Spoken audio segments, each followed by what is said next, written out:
Men's Health Mississippi. When Second's making a play, Short's got it covered. A winning insurance strategy doesn't rely on one person. Good hustle, good hustle. Communicate with your guys and make sure everyone's in the right coverage. It takes a team that knows its roles well, working together to provide an exceptional experience. Set the screen. You have to protect yourself. 1, 2, 3, Wildcat! At Shelter Insurance, you can count on our local agents and award-winning customer service to help you protect what matters most. Come see me, Jamie Creel, at Shelter Insurance and see why Forbes has rated us #1 in the world. Welcome to the Clay Edwards Show. More adrenaline. It's a pretty interesting time to be alive. What's the saying that many times you live in the interesting? We have accomplished that. More testosterone for your morning drive. When you know you've got a problem, how about tell people and be honest? What's going on? Going to war on cancel culture and bringing the spotlight on issues and topics from around the city of Jackson. I feel like Jackson, Mississippi. No one else wants to talk about. The whole system is corrupt and evil. It's unreal, and they don't care. And everybody knows that. It's just sad. And fights for the soul of America. I'm going to need y'all to explain to me what a positive solution is, because you positive solutions only people have been in charge for a while now, and I'm not seeing too many positive solutions. Strap in, turn up the volume, and get ready, Jackson, for unfiltered, no sugar added talk radio. Where's that one? Award-winning podcaster Clay. Boom, shakalaka boom. We are back. We are live. It's the free range human show of choice, your daily dose of reality radio. This is the Clay Edwards Show. I am, of course, Clay Edwards, coming at you here in the Men's Health and Women's Wellness of Mississippi studios. Back together, and it feels so good. We've got Mr. SHAUN YURTKURAN back here in the studio with us. Didn't think we were going to get to do too many more of these, but SHAUN will be back effective immediately every Friday, barring work. So with all that said, good morning, SHAUN. Good morning. Good thing judges don't like to work on Fridays. That's the good thing. That's what I've noticed over the last 20 years of practicing law. They don't want to go in, which I love that. That's great. Coincidentally, I don't like working on Fridays either. Nobody does. Everybody hates it. Or Mondays. Or Tuesdays. Or Wednesdays. Any day. Thursdays. Yeah. I don't mind Friday because I can get in here Friday, get it done, and then it's whatever for 3 days. Mm-hmm. Well, for 2, really 3 though, because I'm done by 10. I count that as a whole day. So get with it, hit it, quit it, and start winding it down Sunday afternoon and get ready to do it all over again. Yeah, it's I think Friday, doesn't matter how old you get, Friday always, it seems like it's a day you look forward to, no matter, I don't care, you're like by 12 in the afternoon, it's like, okay, the day's over, I'm not really getting any work done. I mean, I don't know, you're kind of insane if you're the hard worker Friday afternoon, right? You're like that, you're kind of like a nutbag, I would think. Yeah, well, the car business would do that to you, and being in sales and stuff. Now, sure. Retail, it's different because Fridays when people's pockets start loosening up a little bit and they want to come in and spend some money. So you kind of got to be getting ramped up and getting all motivated, listening to motivational videos and stuff, trying to convince yourself that you've made a good decision in life working retail on Fridays and Saturdays. Yeah, I guess that's when they had, people have time to go shopping for things, especially cars on Saturdays. And now things must have changed a lot though with the internet, I would think, where Saturdays is not quite the Saturdays is not the day that it used to be, because people don't have to go looking. I mean, they still do. Don't get me wrong. It's still a day you want to be at work. Even if people aren't buying a car, they are kicking tires on Saturdays, because it's one thing to look at it on the internet, but there's a whole nother when you want to go touch, smell, feel, drive, all that stuff, press the buttons, ask salesmen dumbass questions like, what is the trunk space of this compared to the Nissan Maxima? I don't know. Google it. And then you get one of those salesmen that sell Camrys, not Maximas. You get one of the salesmen that know absolutely nothing about cars. I've had one be like, look, air blows cold. I'm like, oh my God, did you just really say that? I've actually had one say that to me before. When me and Michael Wimberly were out looking for his next vehicle, and I ended up in that Tesla for a day or so. Yeah. We went by a local dealership and looked at, I don't want to say what, because they listen and I don't want to roll the guy under the bus too bad here. He was nice, but he was an idiot. And we were looking at a particular vehicle, and he's like, look, the windows, it has power windows. That's it. I'm like, this thing is $100 and something $1,000 vehicle, all electric, and you're wanting to explain to me about the power windows. look, I will give you the benefit. I give my sales guys and girls a lot of benefit of the doubt, but you're gonna have to be a little better than power windows on $100,000 vehicle. Come on, bro. That's reminds me of a time. So in the early '90s, my dad was trying to buy. I bought a drum set when I was in 1992 when I was like 12. My dad got me one, but I also wanted a guitar. You know, in that whole era of grunge and metal and everything. And so we were looking for a Marshall amplifier, and we go to all these pawn shops, and we go into one, and the guy shows us one that's sitting there, and he tells my dad, look, it says solid state on the back. My dad just looks at him, and I don't know at this age what that means, solid state, because I was like 12. Sure. And we walk, and he just turns around and he says, let's go. We walk out. I'm like, Dad, why'd you get so mad at that guy? He's like, he's talking about that doesn't have tubes in it. Like, this is in the 1960s, like, I know that it's solid state. Thank you. He's like that. He's been mad about that for 30 years. Like, the guy actually said that to him. Like, that said solid state. Like, this was a great feature in 1992 to have a solid state anything, I know they always said that, but I had no clue what that meant. Well, at that age, I still don't.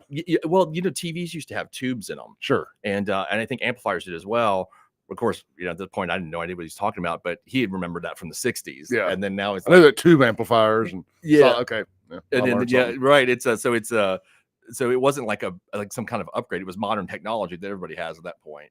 And it was just kind of like, why would you tell me that? We all know they're solid state now. Nobody has a tube TV or an amplifier. But now everybody wants what's old is new again. Yeah. And people want the sound of tube amplifiers and, like in the recording studio and stuff. People love all that old stuff. That's true. I mean, just like record players made that resurgence, 5-7 years ago. Everybody's got a record player. And I love my record players. Yeah, I do too. I've got one. I don't listen to it enough, but I do still buy vinyl. We were talking about this on the show a little bit yesterday. I'm still a collector of fine vinyl. And I follow this website. It's got YUDiscover. It's not a website. What is a website? It's a retail. It's called the letter U, Discover. And they sell vinyl. And they do a lot of limited edition releases and stuff. So you can sign up for like your favorite artist and you'll get a notification if they release anything in vinyl. Oh, that's cool. So every now and then I'll get an email that I wasn't expecting. And, oh, look, let me spend $40 on something I'm never going to listen to unless we have a EMP hit us and I got to bust out a Xylophone. And wind it up, which, by the way, I did kind of crack the code there. If we ever get hit with an EMP and all the electronic devices are nuked and we can't ever listen to music again, if you have vinyl and you have a xylophone, or however you say it, xylophone. Yeah, I don't know. You know what that is? Yeah, I know what you're talking So about. it's like for people that don't, it's a wind up record player and it's got like a tube speaker on it, so you can wind it up and it'll play the vinyl and it'll pipe it through the speaker that's on it, without you having to plug it in for anything. So you can play it. Yep. So you could still listen to Poison and Motley Crue and Master P or whatever with no power. I think that's actually a good investment right now. I think so too. In the days of AI, when we're at the possible point of extinction in the next decade due to this. So if Skynet attacks, then you can have the xylophone to play your records. Yep. Because you won't have electricity. Yep. Everybody in the comments is asking about Chip's car. This is not the Chip Matthews show, y'all. This is the Clay Edwards and SHAUN YURTKURAN show. Chip Matthews' car, he says it got stolen. Oh, so I don't know what to tell you. I'm messing with y'all. I'm kidding. Chip told me his car got stolen out of his driveway. He lives in Canton, so I'm assuming it happened in Canton. So that's all I know. Chip claims his car got stolen and said it happened in Canton. What kind of car is it? It was his Hyundai Genesis. Oh, he's got a Genesis also? Yeah. I didn't know that. It's an older one, but yeah, older Genesis. So, so I don't know. It is a Hyundai. So I'm guessing those are, I'm assuming the Genesis are easy to steal too. I have no idea. I'm going to have to ask, again, since I have a Genesis, I'm going to have to inquire about that. I did not know that. Oh yeah. That's the thing. Like Hyundais and Kias. I thought it was just, but the Hyundai was easier, not the Genesis. I don't know this to be a fact, but I thought that's what it was. Well, I mean, Hyundai makes Genesis. Yeah, I know. I understand that. I haven't heard about. I'm going to check today about that. I did not know that. Ask ChatGPT. Yeah, I can do that. Yeah, do it right now. Let's see. Our Genesis is easy. I'm sorry. Chip says it was his Jaguar. I forgot. Yeah, he has a Jaguar. Well, I'm still curious. Yeah, I'm trying. I just asked it. It's the internet in here. Now it's working. Okay. It depends on the kind of model. Well, yeah. Thanks, ChatGPT. This is many Hyundai and Kia models plus a few Genesis coupes. He does. I can pronounce that, Clay. I know you're the car guy. Coupes. Coupe. Is that Coupe. right? Lacked engine immobilizers. Thieves exploited this by popping open the steering column and using a USB cable to start the car. No key needed. This method went viral on TikTok and led to widespread theft wave. Genesis does not share this vulnerability. Models like the G70, that's what I got, has a push button start, so that's not the problem. Okay, good. So mine can't get stolen. That's all I need to know. Yeah. No, say no more, fam. Say no more. thanks, Chat GPT. But you know what I loved about that was that the city of Jackson decided to sue Hyundai I remember that. and Kia That's so ridiculous. because their cars were too easy to steal. Let's blame it on the victim. I mean, do they have a duty to? I don't know of any legal theory about. I have to look this up too. That they have a duty to make sure their cars not easily stolen. I don't think so. I'm going to say no. I'm going to go with no too, just but common sense wise. Now, the law can sometimes be not common sense, so I'd have to check that. But yeah, seems a bit ridiculous. Especially, I don't know how that the city has standing for that anyway. Like, how's the city's not the victim? It's the person who owns the These car. little thugs and future rocket scientists and engineers we've raised around here are stealing cars, but it's not their fault. Mm-hmm. They're just doing a TikTok trend. They're stealing. It's called Grand Theft Auto. It's more than a video game. It's an actual crime. I wonder, how easy do you think it is to get, like, if you go steal a car, it seems to me nowadays with modern cars, that it's got to be much more difficult and not talking about actually the stealing of it, but not being caught and found with it because they all got trackers. Yeah. I mean, so how do you get away with it? Well, they have trackers in a sense, but most of them, like, you can go back and pull the data out of the if they have an infotainment system, mm-hmm. The law enforcement can go pull the data out of those, like they did with Polo or others. They'll go pull that and see like where they had been and all that other stuff, all that information. Mm-hmm. So it's like, if you're ever going to go commit a crime, don't go in a car that has an infotainment system and not just nav, but any of that stuff. They can go and pull all that data and find out where you've been, how fast you were going. I mean, the whole 9 yards. Just like if you have your cell phone with you, right? I mean, you can. That's the thing I learned over years of prosecuting and now on the defense side. Commit a crime, toss your phone, just toss it. Yep. Don't take your friend. If you're going to go do something, do it by yourself, and go in a pre 2000s vehicle without nav or a smart system, and throw your phone away. Yeah. Leave the phone at home. And your driver and your ID. I might put that on my law firm website actually today. Don't take your driver's license or wallet with you to commit a crime. How often have we heard about somebody dropping their wallet at the scene? Oh, all the time. I mean, it got stolen. One of my favorite stories is, of course, these dumb criminal stories, but one that I encountered was a guy robbed his girlfriend in the McDonald's drive-thru. Like, she was the clerk, the cashier at the McDonald's drive-thru in Jackson, and the guy like robbed it. But they weren't. Apparently she wasn't in on it. At least that's what they said at the time. And he had a mask on. I don't know if he expected her to be working or what. But anyway, that was one of those ridiculous things I've ever seen. We must be on a serious delay this morning. Yeah, because I'm just now getting texts and comments from people, and apparently I have butchered xylophone. I got one of those too. Apparently, it is not a xylophone. What is it? It is a gramophone. Okay, and if you. And you did. This is according to Lloyd and multiple other people, but Lloyd Travis is the one I've seen the most. And I like Lloyd, so we'll go with Lloyd. Lloyd says it is the record player you're referring to is called a gramophone, not a xylophone, and you definitely do not want to play modern records on them. They are meant to play acoustic 78 RPM records. They'll destroy LPs. Well, damn it. What can I do to play my vinyl collection if the power goes out? I thought so. There's not there's not the wind-up record players. Maybe I'm watching too many movies. I'm saying. Okay. I just, like with the big horn on it. Yeah, that's what I'm thinking in my head. Is that not the gramophone? Is that what it is? Is that the gramophone?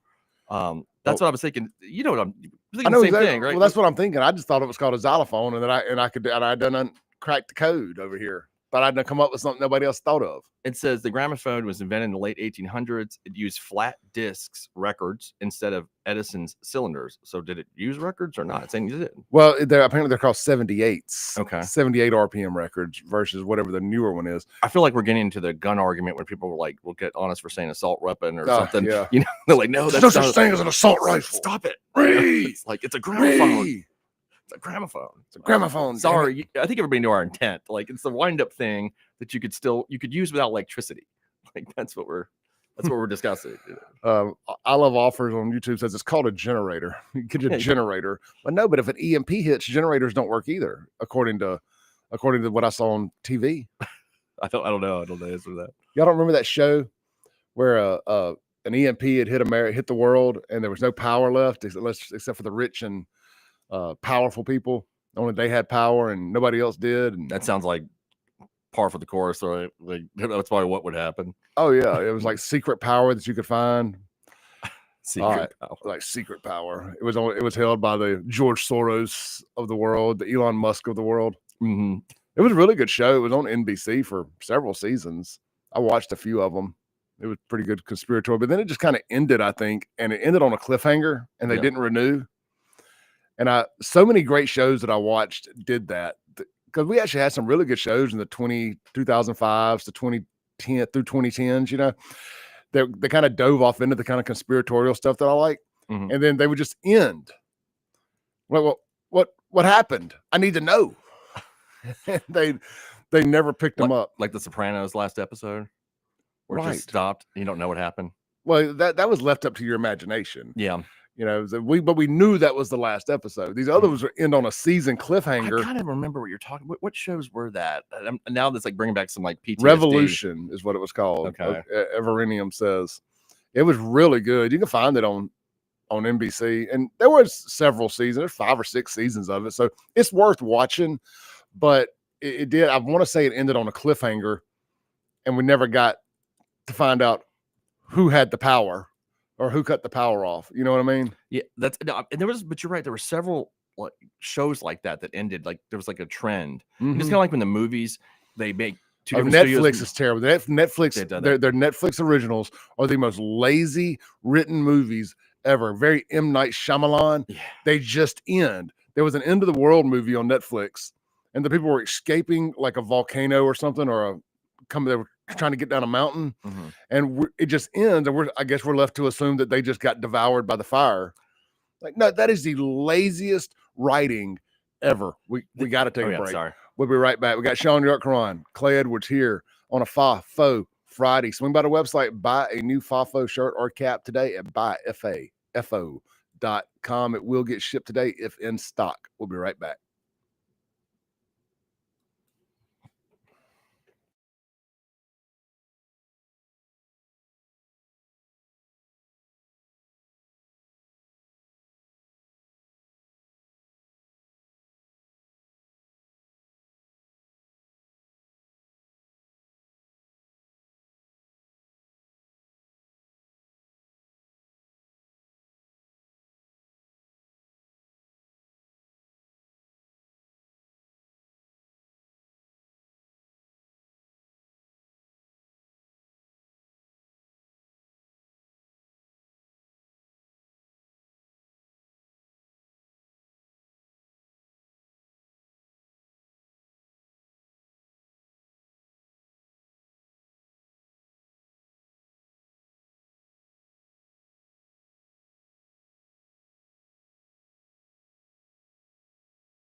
guilty. Let's get to work.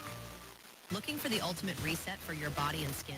At Core Wellness and Recovery, you'll find next-level services like cryotherapy, red light therapy, infrared sauna, body sculpting, and advanced facials. Whether you want to boost performance, recover faster, or just feel your best, Core Wellness and Recovery delivers real results with zero downtime. From muscle relief to radiant skin, this is self-care redefined. Come experience the future of wellness, Core Wellness and Recovery, just off Highland Colony in Richland. Book now at corewellnessandrecovery.com. Men, let's talk about low testosterone. Do you suffer from any of these symptoms? Low sex drive, ED. Are you always tired, depressed? You have loss of muscle mass? You're obese? Maybe you have loss of focus and drive? Then you, my friends, may suffer from low testosterone. Let my buddies over at Men's Health in Mississippi, located right there in Madison, check your numbers today. Trust me, she'll thank you for it. I promise. Check them out online at menshealthms.com. That's menshealthms.com. Men's Health Mississippi. Broadcasting live from the Men's Health and Women's Wellness of Mississippi studios. This is the Clay Edwards Show. Welcome back into the Clay Edwards Show. Sorry, I had two things playing there. I forgot to have my phone on too. So anyway, we're back here live in the Men's Health and Women's Wellness of Mississippi studios. It is the Clay Edwards Show with SHAUN YURTKURAN, back here for the first time in a long time. Yeah. I mean, he's back on. He's on the radio all the time, but back here on my show for the first time. Yeah, in a long time. So glad to have SHAUN back here. He'll be here every Friday with us with the YURTKURAN law firm. SHAUN, tell people how to get in touch with you. Well, as Matt has told me, the best way is textlaw.com, because then nobody will remember my number. So if you go to textlaw.com, you can reach me or look me up on Facebook. The number or the spelling, right? The number or the spelling. You go get it that way. And if you've got any problems, whether it's you've been in a car wreck or you have killed somebody, I'm the guy to call. Or been accused of killing somebody. Yeah. I don't judge. Yeah. That's up to somebody else. Just because you did it doesn't mean you're guilty. Right. Exactly. So yeah, SHAUN is one of the best criminal defense attorneys in the state. And SHAUN, tell people real quick, you started a new podcast, right? Yeah, I'm doing one called Both Sides of the Bench. Or a new YouTube channel where you're going to be doing things. And it's I love the name Both Sides of the Bench. Like when I saw that yesterday, when you and Kingfish were filling in for Lindsay and you streamed it to your new channels, I was like, I really like that, because you had the experience of being a prosecutor for 10 years and now a criminal defense attorney. So you've literally been on both sides of the bench. That's where that's where I was going with it, trying to kind of give that perspective, because I've been watching. Speaking of Lindsay, she's always into the true crime stuff, and I never really got into it for obvious reasons. I've just lived it. It's not something I've just been down rabbit holes. It's not true crime; it's true life for you. It's true life, yeah. So, but and how women for some reason are just obsessed with this. They know everything about. Well, they crime. all want to be a victim of true You've crime. told me that for a while, and I think that might be true, actually. Women want to be victims of true crime, and minorities want to be victims of racism. I mean, I guess if you know, women are I wish there was. I'm sure there's data on this, like what the percentage of women that consume this true crime stuff. It's got to be like 80% women and 20% 10 to 1, 10 to 2 at least. Yeah, got to be. And they just all these YouTube channels, and there's all these people that don't have any. Some lawyers are doing it.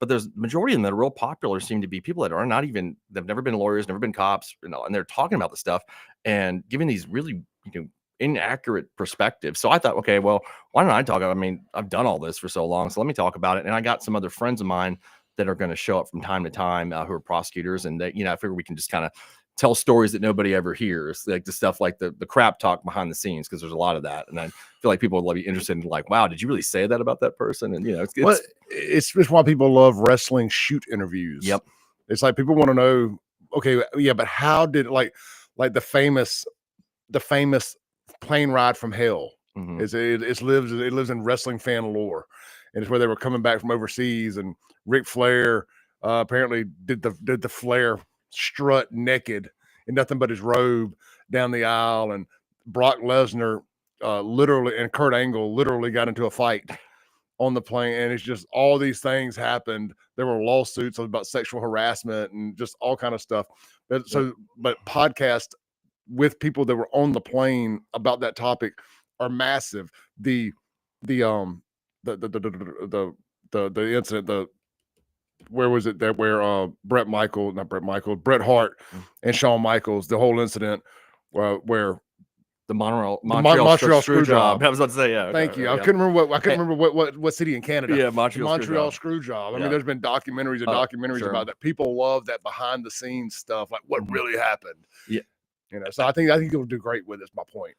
For that same reason. That actually, I watched that this weekend. I was telling you last night about the Montreal screw job and that he really did deck McMahon. Apparently, like that actually happened. Oh, yeah, he knocked McMahon out. Yeah, he really did do that. But yeah, we were gonna. There's funny things. Like I think a lot of times the way this is portrayed is because we were gonna do a lot of it is gonna be from the prosecution angle.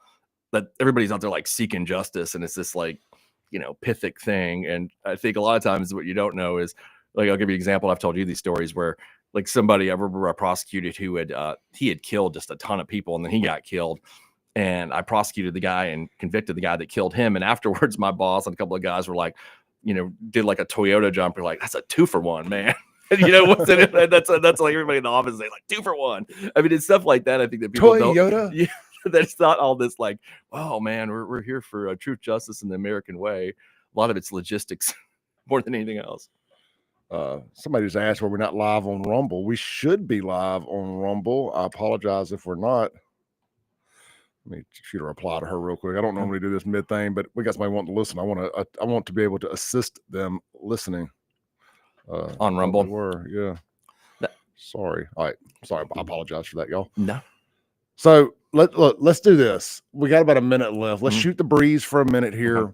And when we come back from the break, I want to get into the DC being cleaned up by Trump and just how that, if that works, is that a bad sign for Democrat cities nationally, or a good sign if you're, live in one, if you live in one, if you live in one, and you're not so ate up by politics that you think fighting crime is racist. Yeah, I think that ties in well with the Capitol Police stuff too. I do too. An angle where we can that's a I brought that up on the show the other day, and that was kind of my angle talking about it. I said we've actually been doing this here, and we know this works here. I heard you and Kingfish dabble off into it a little bit yesterday, using the same thing, and I think that Jackson was kind of the blueprint for showing that if the state or feds get involved and do this and do it right, it can absolutely make a huge difference. And the people who are screaming that they're against it actually have to kind of come around and admit that they're for it, our current mayor in Jackson being one of them. Yeah, now he is. And at least he's willing to do that. I'll give him credit for that. I think it's interesting. You sent me that thing last night with what's her name, Simone, that had made a comment to Joe Scarborough about we'll play that. I'm glad you mentioned that. I need to cue that up.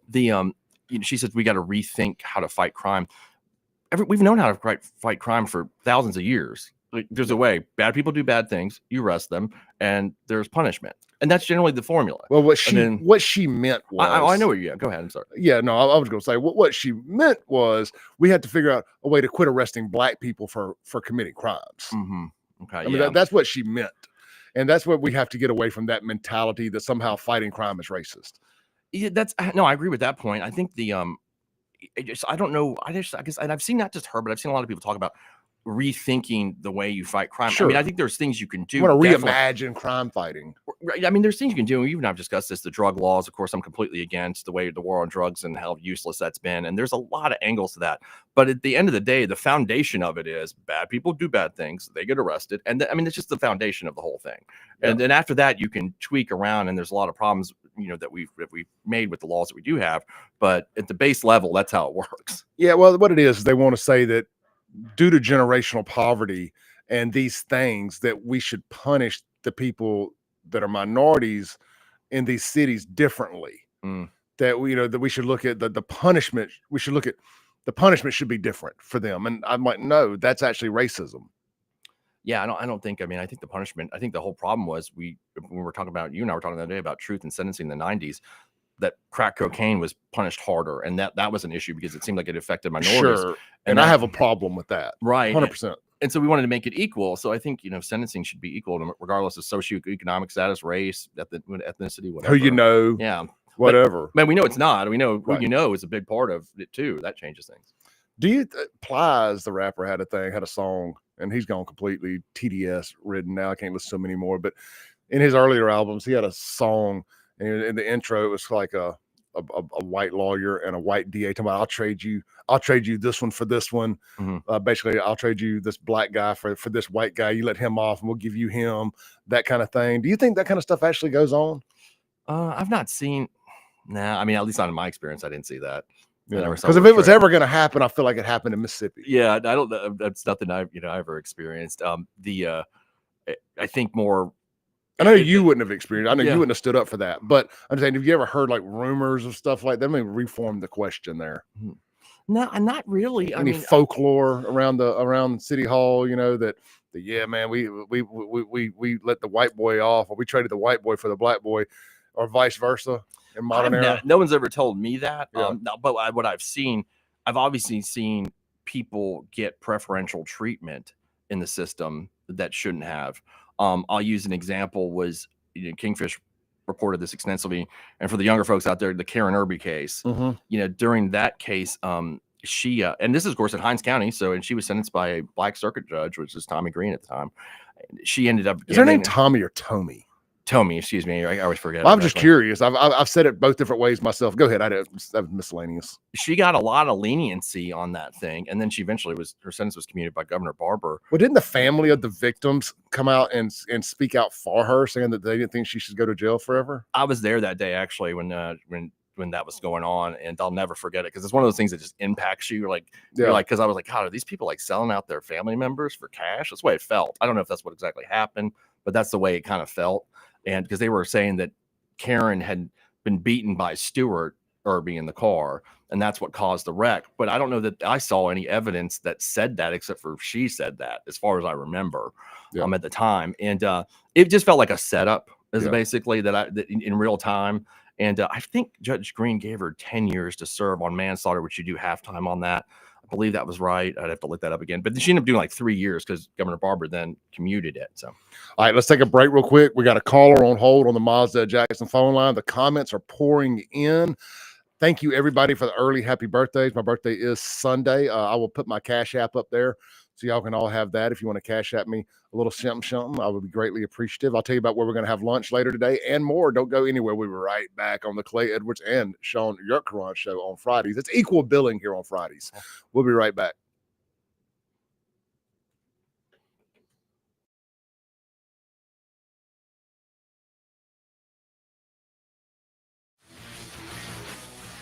.039 WYAB. This is Central Mississippi's Stimulating Talk. 1039 WYAB, Pocahontas, Jackson. Looking for adventure, amazing food, and a little relaxation all in one place? You'll find it at Cypress Point Resort in Brandon. Load up the family and experience a real drive-through safari, petting zoo, and thrilling guided Jeep tours. Then slow it down with mouth-watering steaks at the steakhouse, or grab drinks and live music at the tavern. Planning a wedding or reunion? Cypress Point Resort has beautiful venues and cozy lodging. Ready for your big day or just a weekend escape? It's everything you love about the outdoors with a touch of luxury. Cypress Point Resort. Wild fun right around the corner.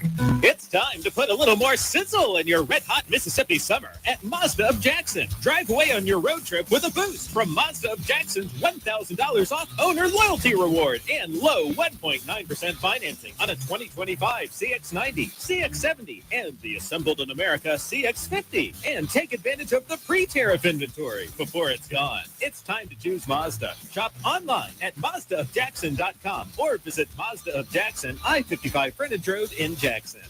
For over 15 years, A1 Gear and Auto has been your hometown specialist for your auto repair and maintenance needs. From brake repair to placement to radiators, engines, starters, alternators, heat, and AC water pumps, and more, A1 will get your vehicle back up and running and on the road and in a timely manner. A1 is one of the only shops in the metro that specializes in rear differentials, rear ends, and rings and pinions. Call today to set up an appointment, or if you got questions at 601-939-1060. A1 Gear and Auto, your hometown vehicle specialist.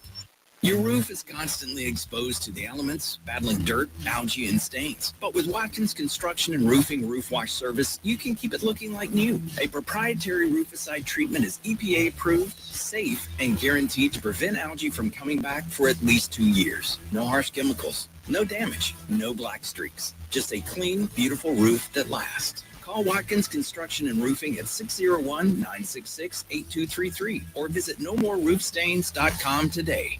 Pure Air Consultants has always been your go-to for reliable and affordable heating and cooling systems, and now we are offering day and night brand to avoid the 25 to 30% increases that everyone is talking about. With day and night, Pure Air Consultants professionals can install a reliable system with a 10-year system warranty, and right now receive $20 off on service diagnostic fees. Call us today, 601-939-7420, mypureairconsultant.com.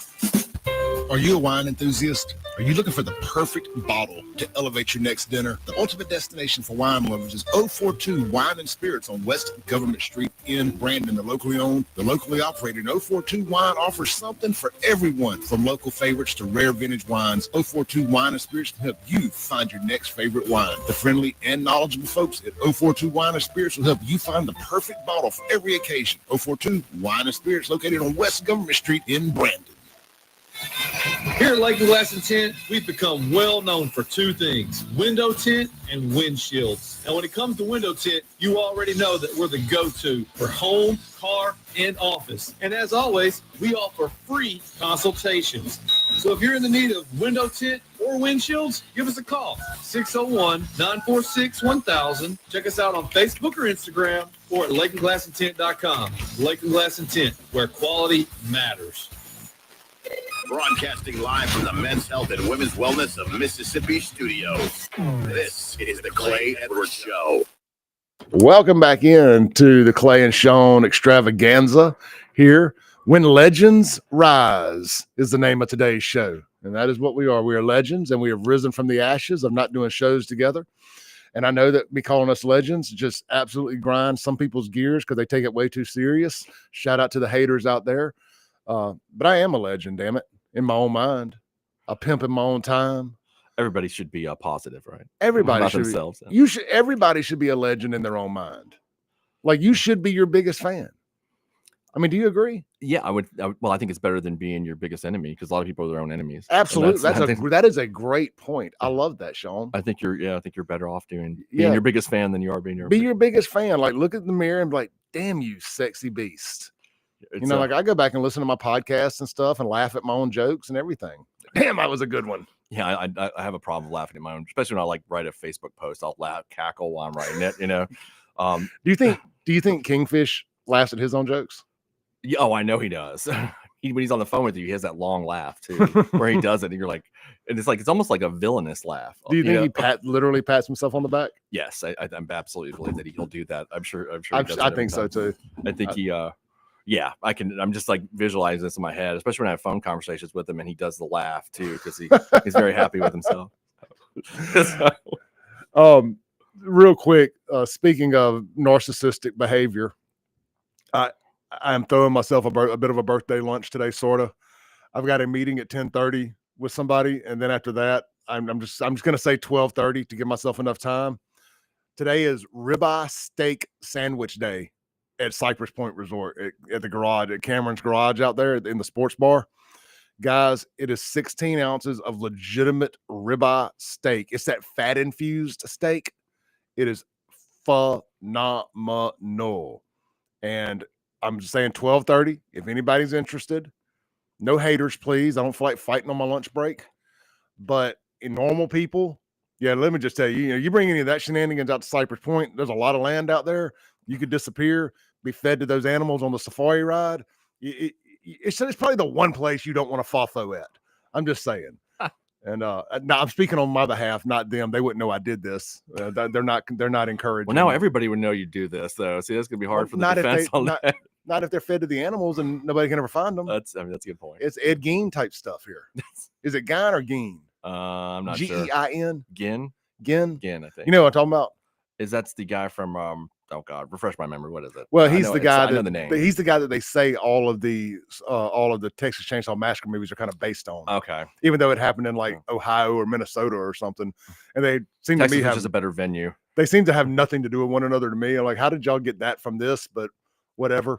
Yeah, he would like kill the people and feed them to his pigs. That's right. Because Ohio Chainsaw Massacre just sounds like a fat dude, that's the boring blue. Yeah, it just doesn't. All the good serial killers come from in Ohio, though. They do. A lot of them, like John Ted Wayne Bundy, Gacy, John Wayne Gacy. Was Ted Bundy from there?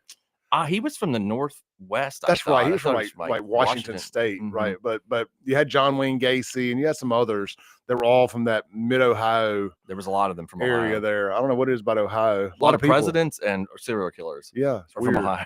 That's weird. All right, well, circling back to the ribeye steak sandwich. Hard transition here. Not that kind, lefties. Today, 12:30. The ribeye steak sandwich is the plate lunch of the day. Look, it's $18.95. It's going to be a little bit more than your average plate lunch, but you're getting a lot more than your average plate lunch too. It's big enough to feed 2 people, but why in God's name would you share something this good? Just eat it all or get it to go. But come hang out with me. Little birthday gathering. You can buy my lunch if you want to. More than anything, I just want you to tip the server really well. So we'll never, ever want any server to have a bad experience with a party that included Clay Edwards. So Cypress Point Resort out there in Rankin County, formerly McLean Lodge. We're going to be there today, 12:30, having a good old time, eating the ribeye steak sandwich for lunch. Everybody's invited. I hope you'll come. If you are coming, text me and let me know. The Guns and Gear text line that come straight to my cell phone is 769-241-1944. 769-241-1944. Shoot me a text there, or if you know my other cell phone number, shoot me a text there, whatever. To get in touch with me by any means necessary, let me know so I can kind of give them a heads up and maybe get us a table or something like that. But it's not required. Just show up more than anything. All right, Shaun YURTKURAN, Washington, D.C. Yep. Federal President Trump said, and I mean, this happened fast too. President Trump said, I am federalizing the police department in so many words. He has the right to, as the president, to do that. And man, they have wasted no time. And it's crazy to me. It's not crazy. I fully expected it.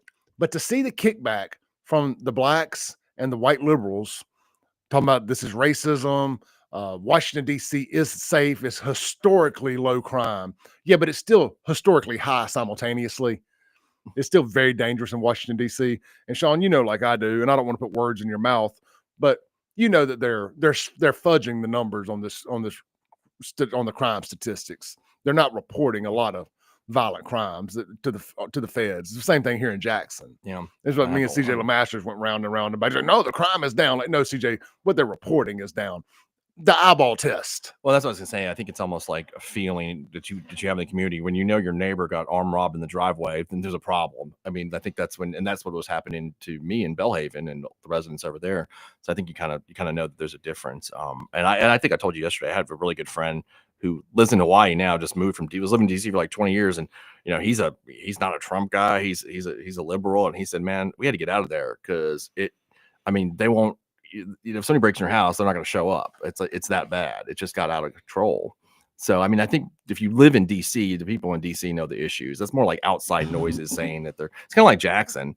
I think when they would, if you remember during the Capitol Police thing, they would go out and interview residents, and most of them, black or white, were saying, no, we really want this. Yeah. Like it was just the politicos and people thinking, like virtue signaling, saying we don't want this. But when you talk to the average citizen who's just mowing his yard and going to work and trying to raise his kids, he was like, no, this is good. Like, bring us the cops. Like, it didn't matter what race you were. So, you know, not to all roads lead back to school choice, but it does kind of remind me a little bit, different scenario, obviously, of the school choice. It feels like this is the politicos that keep shoving this on everybody's throat, that the general public in mass doesn't seem to be on board. And HB 1020 and the Capitol Police here locally kind of felt the same way. It was like the politicos and the NPC bots under them that kind of go along to get up to whatever they say, all were like, oh, this is bad, this is racism, this is this, that, yada, yada. But then the minute it got implemented, it's like, oh, yeah, you know what? I actually like living in a safe neighborhood. I actually like not having to look over my shoulder. You should always look over your shoulder and have situational awareness. Right. But you know, you actually like being able to get comfortable and have a quality of life. And I'm telling you, if you've lived in Jackson for a long time, you have a form of PTSD, whether you realize it or not. And I did. And Shaun, when I got to Rankin County, it took me just a little bit to kind of let my guard down some. And man, just that level of stress that is removed when you live somewhere that crime is actually fought and it's crime is frowned upon. Yeah. It is, you don't even realize the level of stress you're living with having to have so much situational awareness, sitting at red lights and making sure your doors are locked and spinning your head around or running red lights and stop signs because it's dangerous to stop at them. I know I don't sound like it on the radio, but I do give people a bit of a pass in Jackson to an extent, with their very aggressive driving and their angry mood all the time, because I had that when I was living there and didn't even realize it till I left. And it's like, man, it is so nice to not have to worry about these things at that level. Yeah. No, I think it's true, but I think that most of the people that live, like we're just saying, in Jackson, are against crime. You know, that there's a resident that has a job, normal citizen, whatever. I'll get the example that it's like a politico media narrative, and Lindsay and I talked about this during the Capitol Police case, and I used this I think in one of our live streams. I used the example. So NBC had an article about the two Capitol Police officers, Michael Reinwald and Stephen Frederick, that were indicted for manslaughter by the Attorney General. I ran into Frederick the other night. And NBC's article, though, was Mississippi officers shoot young father, right? Remember we went over that? Oh, yeah. And that's the narrative. Like, it was, this guy was like a young father, and they want, that's what they want the public to see. But the guy ended up, he really is a dope dealer, a bunch of guns and dope in the car, trying to run over the cops. So, like, I feel like, but the people in Jackson know that. Like, they knew, but NBC is trying to tell the rest of the world and everybody else that, no, it's really this, and these guys are some, some killing cops, whatever way you want to put it. And it's not that there's a crime problem. It's just that these guys just want to just randomly kill young fathers, which is absolutely ridiculous. Yeah. Let's see here. Yeah, All right. Let's take a break real quick. We're up against the wall there. I want to keep this topic going. We got a bunch of good clips and stuff. Morning Joe Scarborough, after living in a delusional haze of Trump derangement syndrome for the last 8 years, shockingly is on the side of Washington, D.C. being safe, and admits that there is, in fact, a crime problem, and is with President Trump's initiative to fight said crime. His guest may be more surprised than I am. We'll be right back here with Shaun YURTKURAN on the Clay Edwards Show.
Welcome back into the Men's Health and Women's Wellness of Mississippi Studios with Shaun YURTKURAN and Clay Edwards here on a Faux Friday.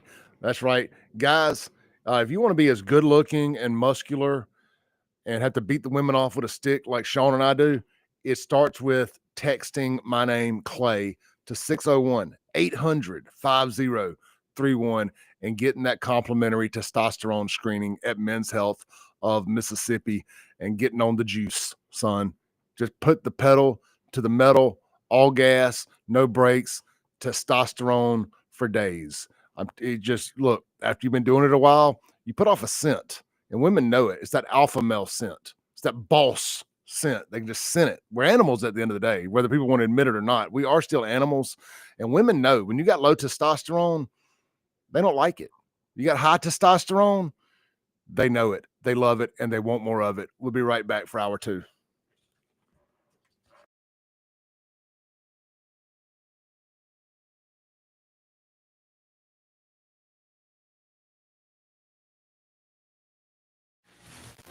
This is Central Mississippi's Stimulating Talk.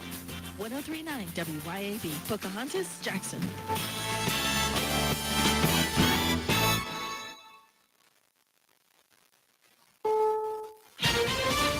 This is CBS News on the Hour, sponsored by Progressive Insurance. I'm Deborah Rodriguez.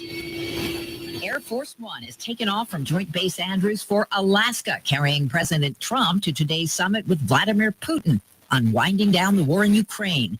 Mr. Trump's just told reporters on board. We get along. There's a good respect level on both sides, and I think, something's going to come of it. Correspondent Nancy Cortez is in Anchorage. If things go well today, President Trump is expected to appear at a joint press conference with Vladimir Putin once the summit wraps up. And then he says he would arrange a second meeting right away that involves Russia and Ukraine. Perhaps even, he said, here in Alaska. No matter the outcome, CBS News national security contributor Samantha Vinograd believes it is a big win for Vladimir Putin to be meeting with the U.S. president on U.S. soil to discuss the contours of a deal to end the war in Ukraine without the Ukrainians present and without the Europeans present. Breaking news from Washington. D.C.'s Attorney General has just filed a lawsuit challenging President Trump's takeover of the District Police Department. CBS's Scott McFarland. In a late-night action, Attorney General Pam Bondi ordered the D.C. police chief and the D.C. mayor to accept Trump-appointed Drug Enforcement Administration head Terry Cole as the new emergency police commissioner. What's more, she ordered D.C. to more fully cooperate with federal immigration authorities. California Republicans like Congressman Kevin Kiley are pushing back after Governor Newsom announced his bid to hold a special election in November on redrawn congressional maps that would add 5 Democratic lawmakers. We see this sort of escalating redistricting war continue to cascade across the country. I think it's going to be total chaos. District lines are going to be shifting. It's going to create great instability. Newsom's out to offset Texas bid to add 5 Republicans. The president's tariffs didn't stop Americans from spending on cars in July. Auto sales rose 1.6%. The Commerce Department says overall retail sales were up 0.5%. That is a slowdown from a revised 0.9 the month before, but the increases follow 2 consecutive months of declines. Tropical storm Erin is getting closer to hurricane status as it churns through the Caribbean. Meteorologist Kate Bilo. This storm is strengthening rapidly already and expected to go from tropical storm this morning to likely a major Category 3 hurricane by the time we get to Sunday morning. The outer bands could affect Puerto Rico. Dow futures up 262. This is CBS News. Progressive Insurance. With insurance for cars, home, boat, motorcycles, RVs, and commercial vehicles at 1-800-PROGRESSIVE and Progressive.com. A couple years ago, I was in the bathroom at the airport when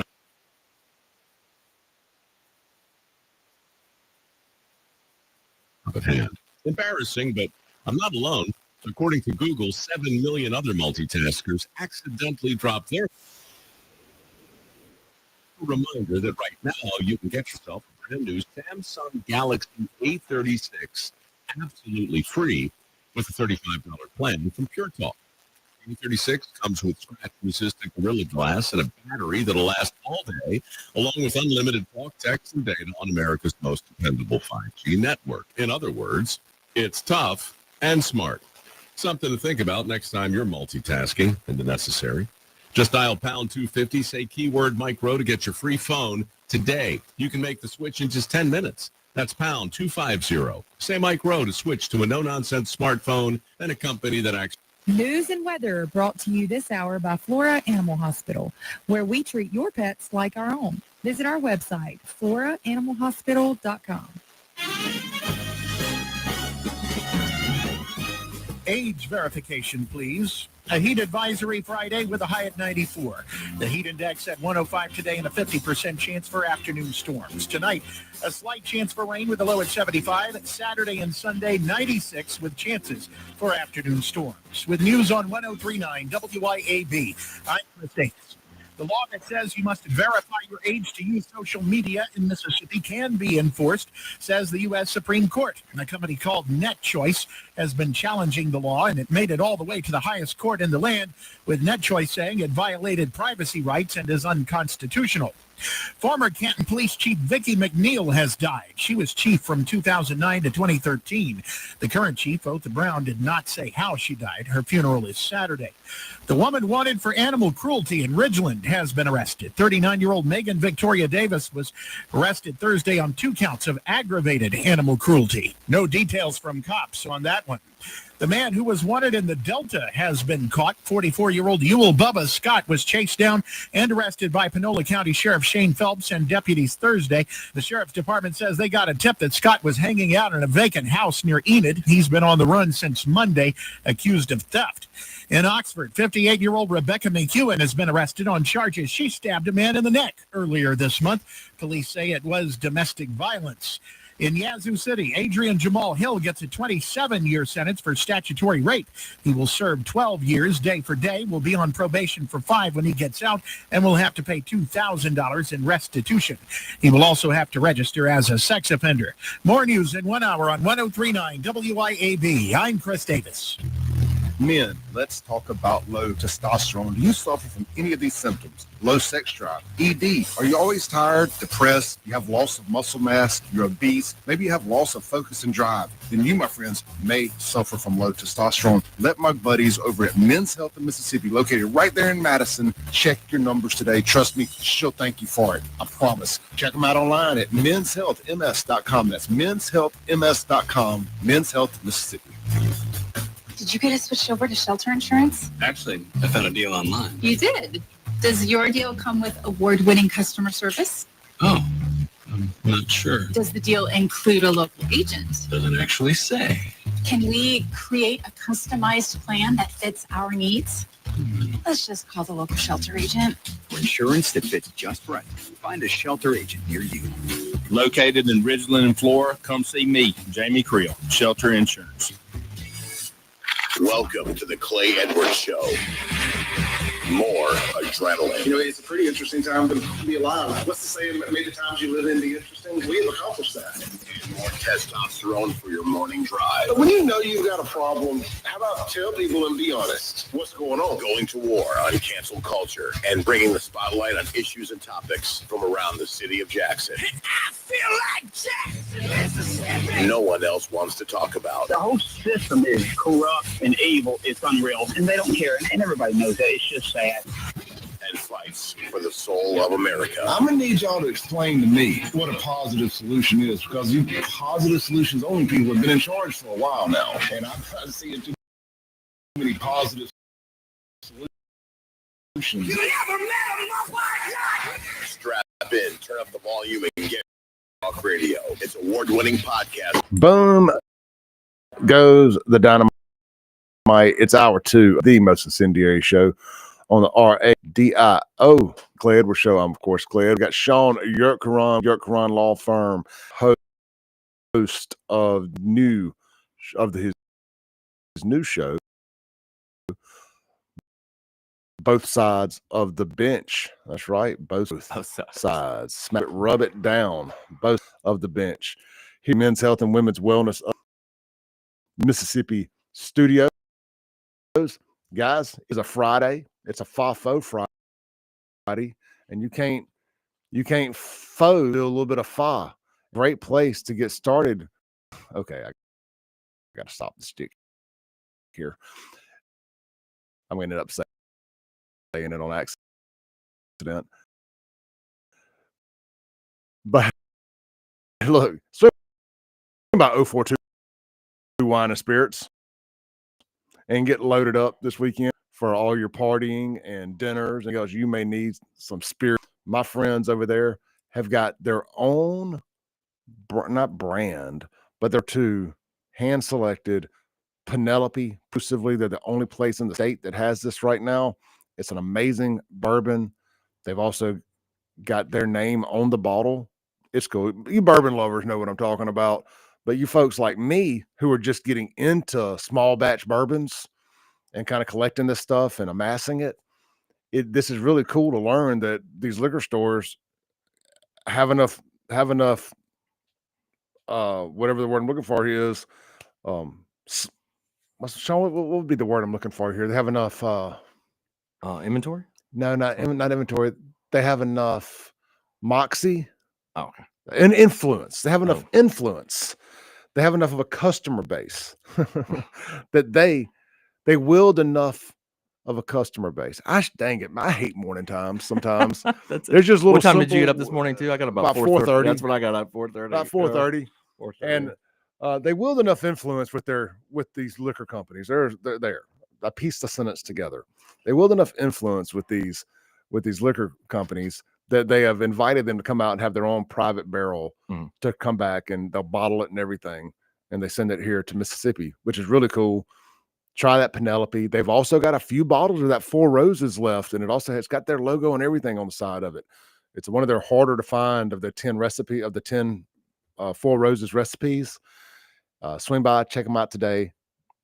And of course, they have all your other stuff too. You want some Jim Beam, you need some Jack, need some regular old vodka. They got all that. They got all the boutique brands and the craft brands and all of that stuff as well. They've got some Mississippi bottled wine. I saw that yesterday. I had to swing by. Yep. They've got some different wines that are made right here in Mississippi. I didn't know we made wines here. I didn't either. They got a table as soon as you walk in with Mississippi bottled wines there. That's right there. Highway 80, right next to Sonny's Barbecue in Brandon. I keep thinking when you say Sonny's Barbecue on 80, I'm always going to think South Jackson for the rest of my life. I think that's me too, always. But look, swing by, check them out today or tomorrow. Now, FYI, just a reminder, Brandon liquor stores close at 8, not 10. So do make arrangements to get by there before 8 o'clock and get your evening started at 04. Get your weekend started at 042 Wine and Spirits. Man, they have a huge selection of wine out there. As I've gotten older, I'm just not drinking as much beer, and I am drinking more liquor, mixed drinks, wine in particular, and some bourbons here lately. I still like my beer, don't get me wrong, but as far as just like sipping on something during the week, like instead of wanting to, because one beer don't do anything for me.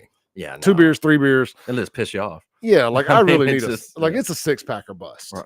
You know, like and then you're like almost 1,000 calories in. Yeah, and you also got to go to bed early, got to wake up early, anyway, regardless of what time you go to bed to get up and do this.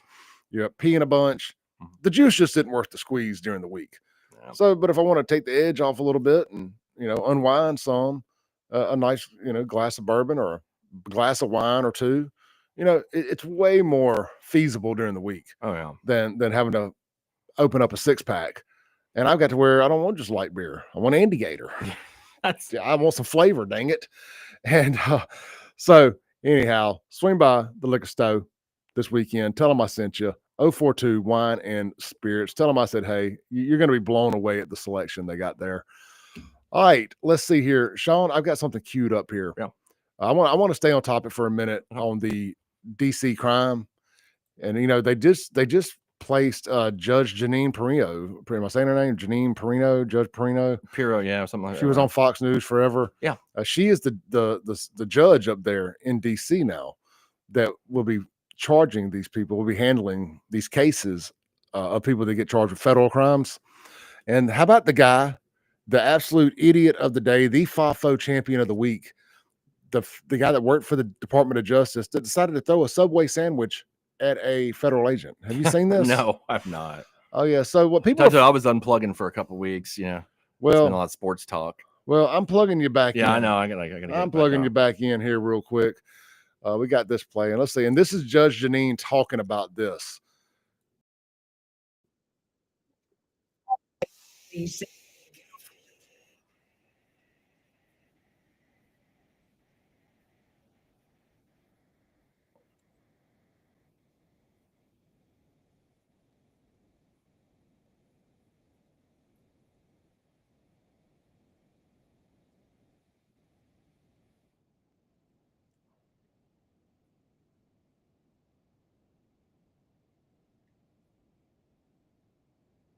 Quick pause. He made her U.S. attorney, not judge. My apologies. Thank you, Corey.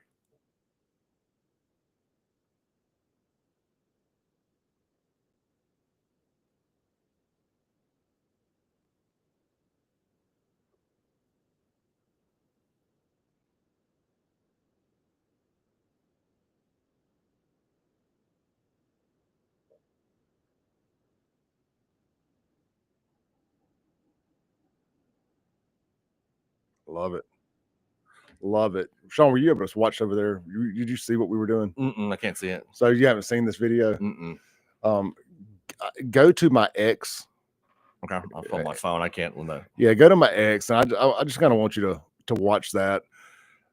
Well, you don't have to, but go to my. I'm going to hit retweet on the same real quick, just so you can see it. Let's see here. I should pull it up. Yeah. Okay. I just hit repost. Okay. There you go. So it should be on top of my X, and it's an idiot, a white guy. Yeah, I'm looking at it now. In a pink shirt there. Oh, that's a walks up. And, that was stupid.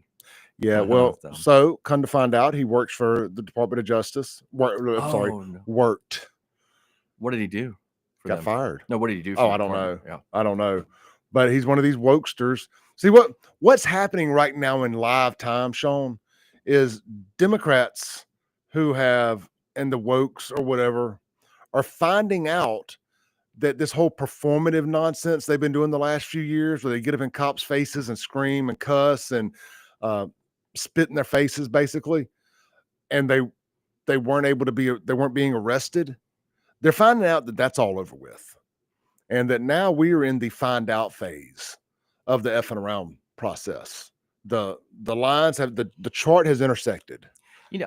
That makes me think of something actually here that I was talking to somebody about yesterday, and you and I have discussed this. Obviously, I know we have some disagreements about immigration. I'm obviously not a fan of the ICE raids on various businesses and whatnot, but not to get into that subject. But what I'm saying is, what I do have a problem with are the attacks on ICE agents in particular. I may not agree with the policy, but these guys are doing their job. Like, this is your job. You're hired to do it. They're not doing anything illegal. So I don't think you should be attacked for doing your job. Like, it's not something, they're not doing something unconstitutional. They're not, they're not abusing people. And I think that's the problem, that we have a lack of respect for authority, even when you disagree. Like, there's still a rule of law and you got to follow it, whether you like it or not. And that sucks. I get it that sometimes you don't like what it is. I don't like that policy at all. I don't, but I don't think the, ICE agents are to be the force of the ire. They're doing their job. They're hired, the law enforcement. They should do it. And that's, the video kind of reminded me of that, where you're taking out on these guys. They're cops. They're the police. I mean, they're not. It's like the people who don't want the ICE agents to wear masks. Yeah, they're wearing masks because they're getting doxxed. Yeah, their families are getting doxxed for doing their job. For doing their jobs, and that's they're not criminals. They can't wear a mask. I mean, the argument against this it's just mind-boggling to me. Well, you don't want criminals wearing masks, and you want one of the ICE agents. Well, they're not criminals. No, I mean, you people are crazy, and you're assaulting their family members and stalking their kids. That's how you die. Well, I think, and I always try to be pretty consistent on this.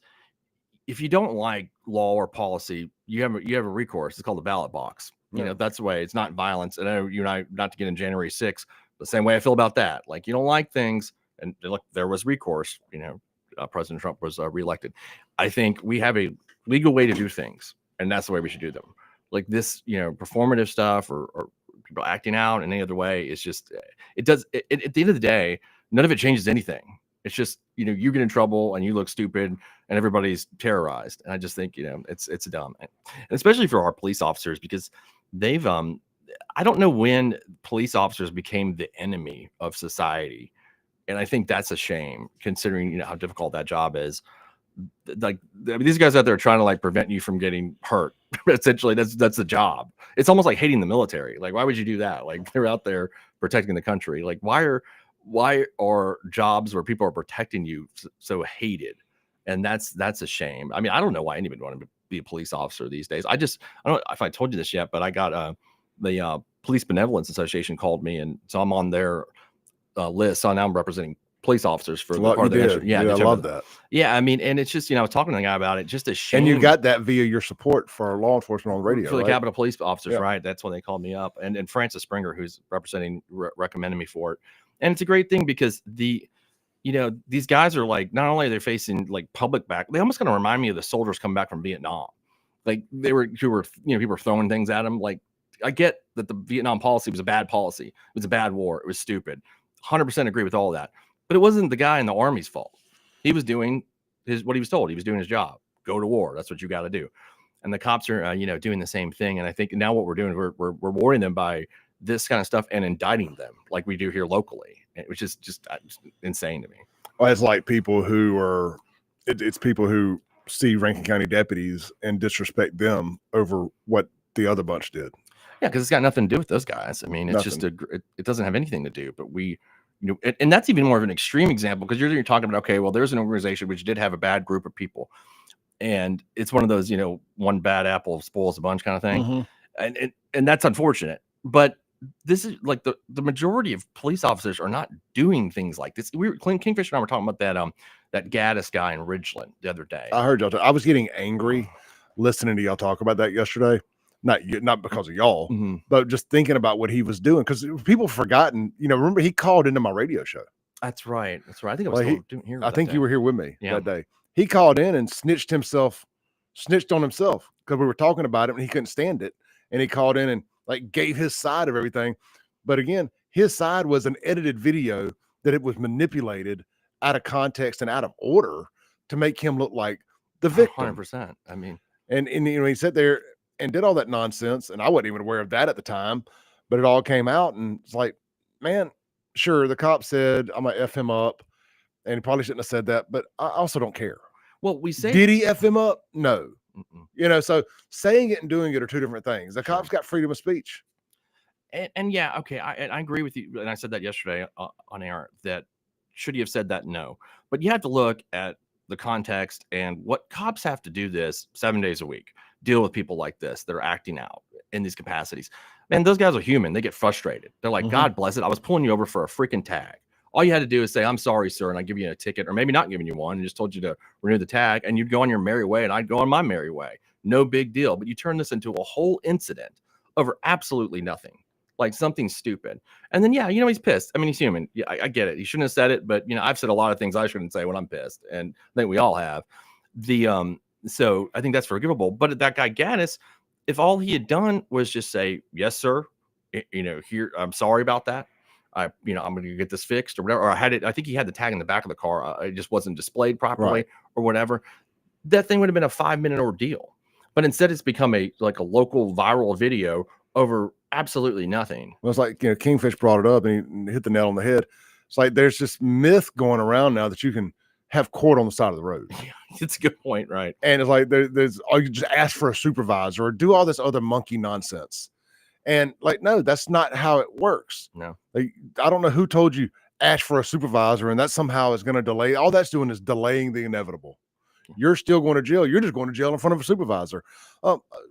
Speaking of that, one of the more famous viral stories here lately is the guy down in Florida who they busted the window out on and punched him in the face. And he would go, I want a supervisor and I want this. Well, once they showed the video of him not complying, not getting out of the car, rolling his windows up, locking the doors, all of this performative nonsense. And people are finding out that America's done with that. We voted to make all that stop. Overwhelmingly, popular vote and all, voted for all that. And so that guy said on that video that he recorded, where's my save? Here we go. Well, this hasn't made nearly as much news as the original story, but here we go from World Star of all places. Prosecutors clear Florida deputy in arrest of a black man punched and dragged from his car. So the deputy that everybody wanted tarred and feathered for punching the guy has been cleared of all charges by prosecutors. You said something there about could we voted for it, and I agree with that to a certain extent that there's definitely more of a law and order. We voted for law and order, but I think it's bigger than that in my mind, where it's almost like an attitude issue that we have, especially with younger people. And I've actually noticed more with white people. I've told you that privately than I ever have with black people. Like white people think that like I shouldn't be. Why am I getting pulled over? Why? And I've had several of them ask me, call and say, I mean, can a cop ask me for my license? That's a question that never would have entered my mind at any period of my life. The cop pulls me over. Here it is. It's already hanging out the window. You know what I mean? But that's like same here. That's I don't question. I'm on the road. If I got pulled over, I know why I got pulled over. Even if I don't know why, the fight ain't to be had on the side of the road. It's not. And even if I think I'm right, you lose. You're going to lose. So just say yes, sir. I'm sorry, and do it. So, but I never. The question of that, do I pull out my license, has never entered my mind. And the fact that it does, I think, signals that there's a bigger problem with the way people maybe are being raised or taught things. And this goes across, I think, all races. And that's an issue. And I don't know how you rectify that. I think, and we got to take a break on this. I think that a lot of white people, especially in areas that are close to Democrat hellholes like Jackson, crime-ridden hellholes, I think white people that get pulled over in the suburbs or whatever, maybe thinking in the back of their minds, I don't do this, but I'm going to pull the curtain back here a little bit. I think they may be thinking, with all the crap going on right over here, you're worried about me over here?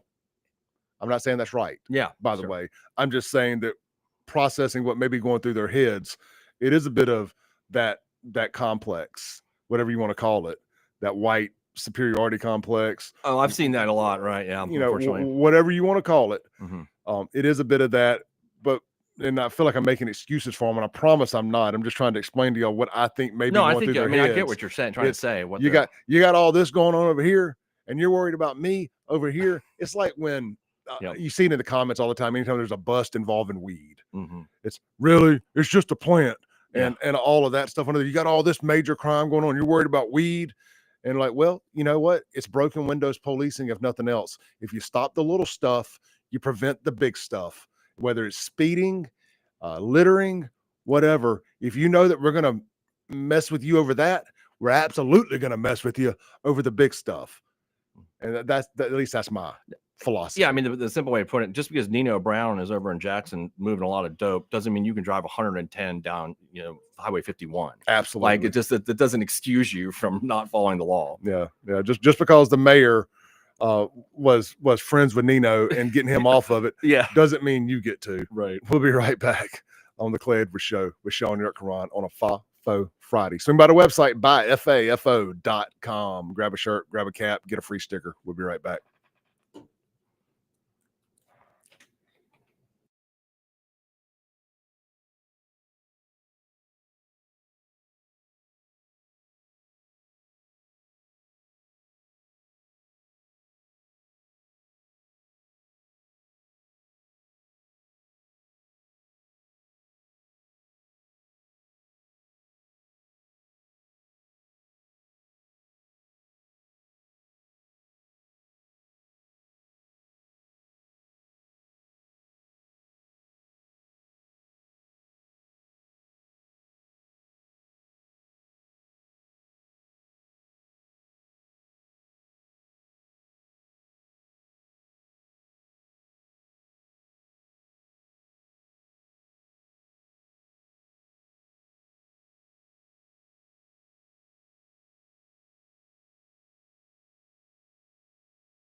Welcome back into the Clay Edwards Show here live on WYAB in the Men's Health and Women's Wellness of Mississippi studios. This segment brought to you by our friends at, well, let's do a little what's for lunch real quick, kind of tying a few people together.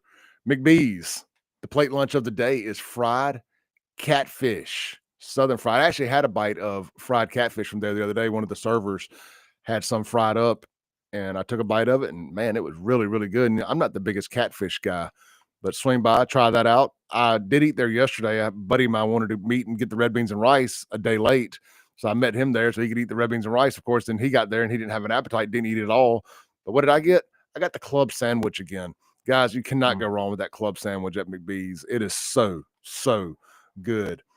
Burgers, Blues, Barbecue, all 3 locations.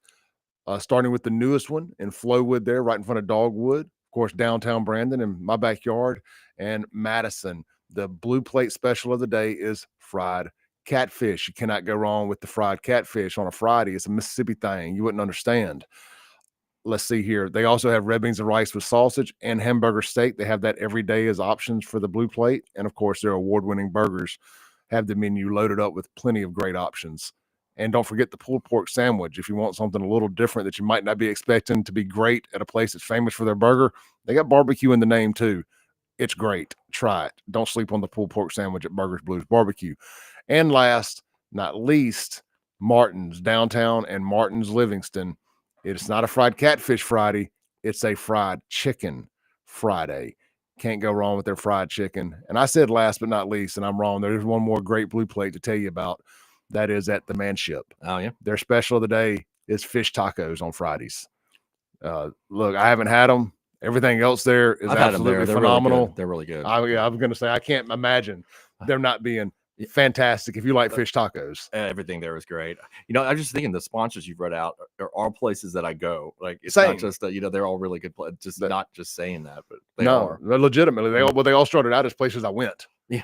And then now I was already going, and they were like, well, he's talking about us. We might as well pay him.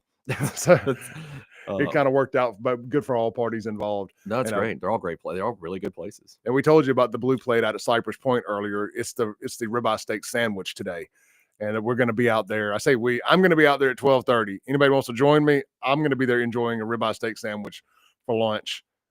Don't meet me there. Beat me there out at Cypress Point Resort at about 12:30. I'll be on time or a few minutes late, but I'll be there before 1. I'll tell you that. All right, Sean, we've gotten a lot of feedback on the Guns in Your text line and the chat about people enjoying having us back on the show together. I think great. Thank you all. Yeah, I think what it does is it presents a little yin and a yang, and it's good to have conversations sometimes. And I was telling Sean that I was riding up to Kosciuszko the other day, and we were talking on the phone, and I was like, I know my ceiling at the end of the day. Like, I know, like, I can get on here and rant about things for 2 hours. More times than not, you guys know exactly what side of an argument I'm probably going to be on. And if you enjoy hearing me rant about it, you'll keep listening. But I think that does create a ceiling for my growth when people already kind of know how you're going to react to something. I do throw curveballs every now and then. But what I think is great about having guests like Sean on is Sean is a unique individual, and you don't always know what side he's going to fall on a topic as a outspoken Democrat. He may take the right side of an argument. He may take the left side. He may come up with a whole nother side that you don't even expect because of his experience in the criminal justice system. So I think it's really good having someone like Sean on a regular basis because it creates conversation that you're not going to have otherwise. So that's why I enjoy doing it, because it makes me, I've said this forever, ever since the first episode when people were texting in saying, I'll never listen again if you have him back on the show. All right. And I just always thought that was so funny. It's like we were violating conservative safe space by having a Democrat on the WYAB airwaves. Like, it was sacrilegious. Like, what are you doing? I can find a Democrat anywhere. Why is there a Democrat on WYAB? I was like, because I want to have real conversations with people, other than just them calling in angry. Let's actually talk. But it's been fun. So we're glad that you've grown and got your own show, and you and Lindsay done y'all's thing, and this has all been fun to watch happen in live time over the last 2 years. So it'll be fun to have you back here on Fridays. Oh, I'm excited about it. I was just thinking what you said. It's funny when you're the kind of person that has just a very, different views on issues that just definitely always don't fit in a box. Like Right. this don't. You get hate. It's kind of worse because you kind of get hate from everybody. Yeah. So like I'll do most of my social media posts when I talk about politics is kind of comedic, and I'll take an issue where like Trump did a few months ago. He talked about this most favored nation status and making drug prices fair in the United States as compared to the rest of the world. And I was like, this is one of the greatest things I ever heard. I love this. And so I write a post about it. I get, all my friends on the left just jump on me. And then we love overpaying for our medicine.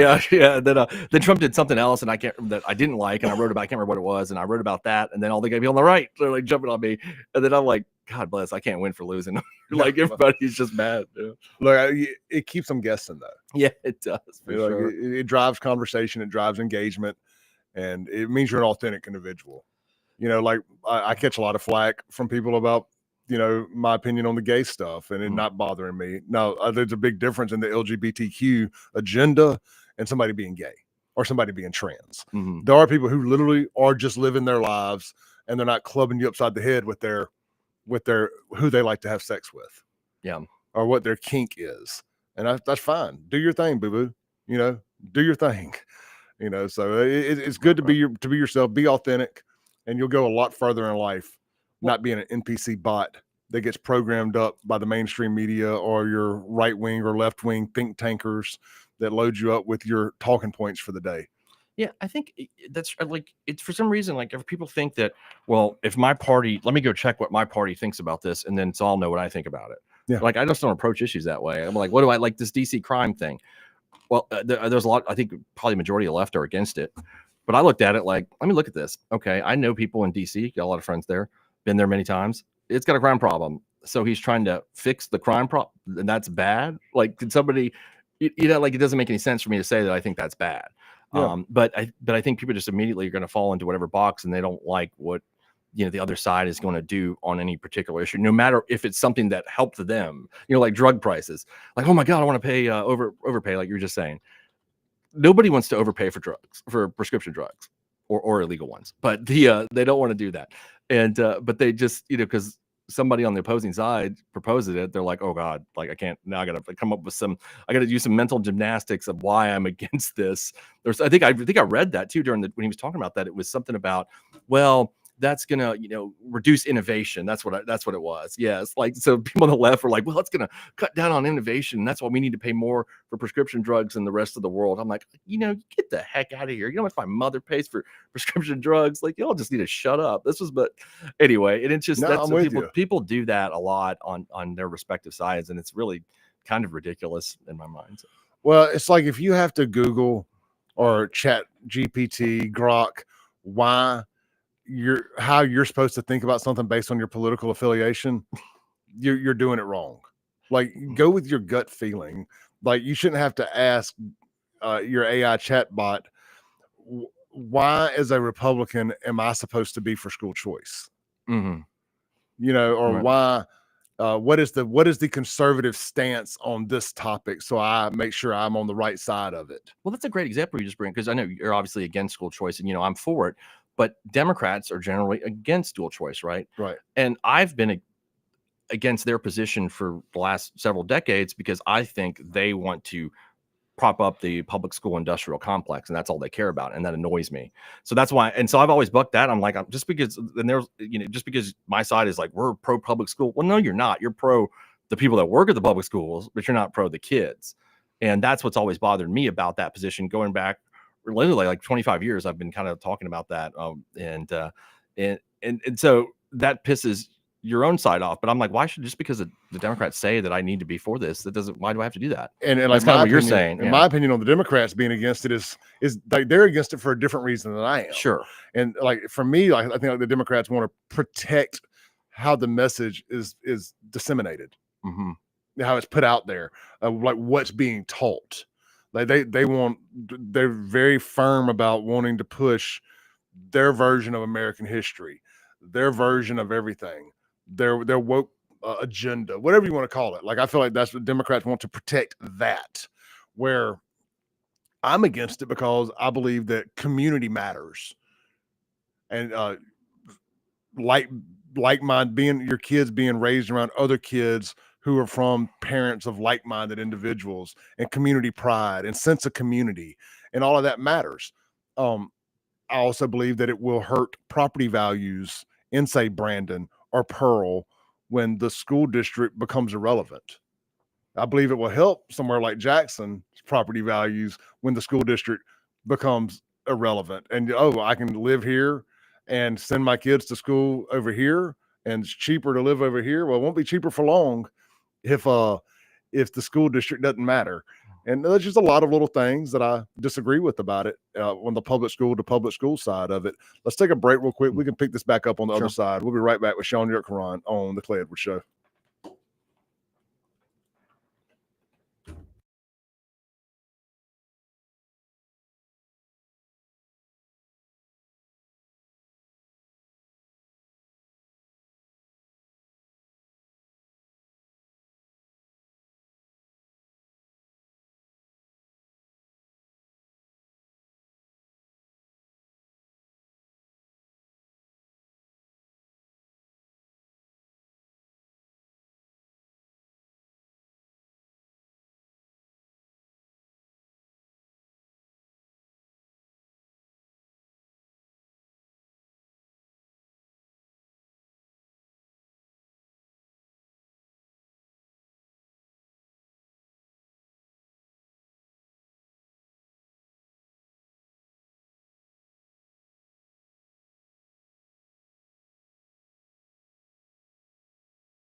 Welcome back in to the Clay Edwards Show here with Shaun YURTKURAN on a FIFO Friday. Guys, get out to Ellis Autoplex this weekend for all of your four-door, four-wheel drive pre-owned pickup needs. But hey, man, they got way more than just four-door, four-wheel drive pickups. They have some two-wheel drive ones also. And look, they got cars, SUVs as well. They specialize in what seems to be F-150s, F-250s. If you're in the market for a pre-owned F-Series Ford, swing by, see my buddy Casey Ellis and his team today. Shop them online, ellisautoplex.com. And look, don't forget, they buy vehicles. They're going to scratch you a local check that you can go deposit or cash today. No Facebook Marketplace scams, no fake cashier's checks. You ain't getting none of that with Ellis Autoplex. They're going to make you a fair market value offer. They're not trying to steal your trade in from you. They're not trying to lowball you. They're going to show you the data. They're going to show you how they got to that number. It's fair. It's balanced. It's not Fox News. It's Ellis Autoplex. Get over there, Highway 471, Flowood, Mississippi. Tell Casey I said hello. All right, man. Also, you out car shopping, swing by to see our friends on the new car side at Mazda of Jackson this weekend, where your first year of maintenance on all new Mazdas is free, and it comes with a lifetime powertrain warranty. And they got interest rates starting as low as 1.9%. There's upsides to buying pre-owned. There's upsides to buying new. Decide which one's best for you at one of our great car dealership sponsors here on the Clay Edwards Show, whether it's Mazda Jackson or Ellis Autoplex. They both got you covered for a whole different variety of vehicle needs. All right, man. Let's see here. The Guns and Gear text line is 769-241-1944. I saw Hunter yesterday. Stopped by there for a few minutes. Introduced him to another buddy of mine. They got some great stuff going on out there. If you're in the market for guns and ammo, swing by and see them this weekend. They're open today and tomorrow. They're closed on Sundays and Mondays. All right, Shaun, we got about 5-6 minutes left of this circus. All right. We were talking about school choice. Yeah. I don't know that I want to club that topic upside the head too much. I'm going to go talk to somebody about it today that's trying to explain to me why I'm wrong in so many words. And look, I'm all for listening to folks that I respect and want to do it politely. And then there's folks that I just don't have respect for, that I have no intentions on listening to how they say things. People who insert themselves into my personal business and whatnot. So it's interesting. At the end of the day, and I'm just going to say this, at the end of the day, I think the overwhelming majority of the people that are for school choice are grifters, and that they 100% have a financial interest in school choice getting passed because they're in the business of charter schools, or they're going to be in the business of charter schools. And when you take $1 trillion industry like education and you privatize it, somebody's going to make billions of dollars. And you have Clay Edwards over here with a large platform screaming at people about how culture rot is going to creep into the suburban schools. I'm a thorn in their side that they need to shut up. The only thing, my only counter to that, though, from what I'm understanding, and I've not read the whole bill or whatever bill, it seems like there's been many of them. It's not going to be like hundreds of students, right? Like that's the impression that I've gotten. I don't know if you've gotten one differently than that. It's going to be a few number of students. They say that. Okay, I just don't believe them. I got you. I'm just saying that's what's the impression I got, and that the schools can accept whatever number they want to. Like it's up to the actual individual school district. We're talking about public schools here. Yeah. I assume the private thing is the same because they're a private school. But yeah, well, they can accept whatever number they choose to. And where do you draw the line? And what is the based on their capacity? What is the criteria? Like what kid gets picked and what kid doesn't? Is it 100% based on grades?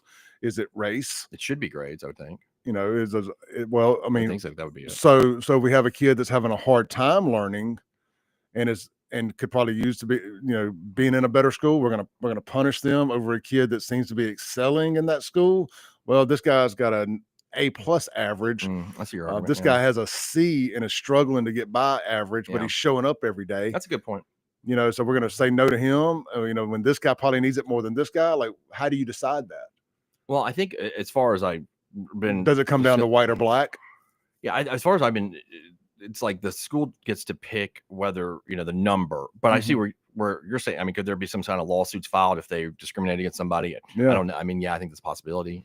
I'm not, but I don't know enough about Yeah. the selection criteria and how that works. Well, I don't think they do either. But I think, but I don't think it's going to be like, let's say 500 kids from Jackson come to Rankin County schools. Like, that's kind of what the impression that I've gotten from it, that it's not going to be that kind of like influx. The other thing I would say about that too, and you know this, I remember I was doing this program out of my old church where we'd mentor kids in Jackson, and one kid we were trying to get enrolled, and we couldn't in high school, and we couldn't even get his parents to help us. You know what I mean? And so like I think there's a lot of that too, where like I'm just wondering how many parents, and if the parents that are going to try to move their kids to a better school, like they're actually involved parents, it would seem, if they're going to do that, they're going to provide their own transportation, they're going to do all that stuff, because most of the ones that I've encountered weren't involved. You know? Yeah. So that's where I'm just wondering if the influx of people is going to happen. Like, I just don't know. Yeah. I've heard the skin in the game argument, Mm-hmm. and and I've got counters for that as well. Yeah.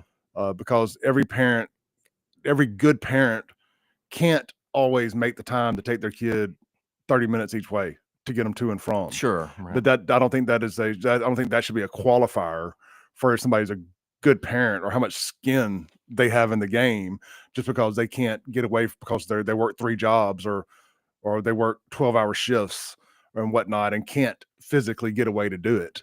If somebody works from 6A to 6P a day, well, they can't take their kid to and from school.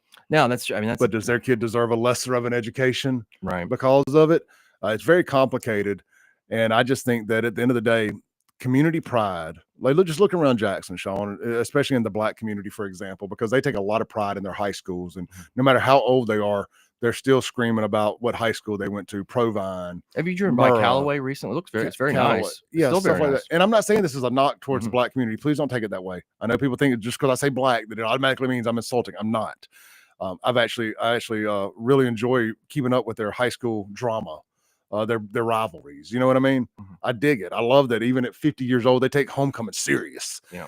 And you're going to lose that when you start moving people from Jackson or wherever to a different district. We got to take a break. Okay. We'll be right back to land the plane for the day, for the week.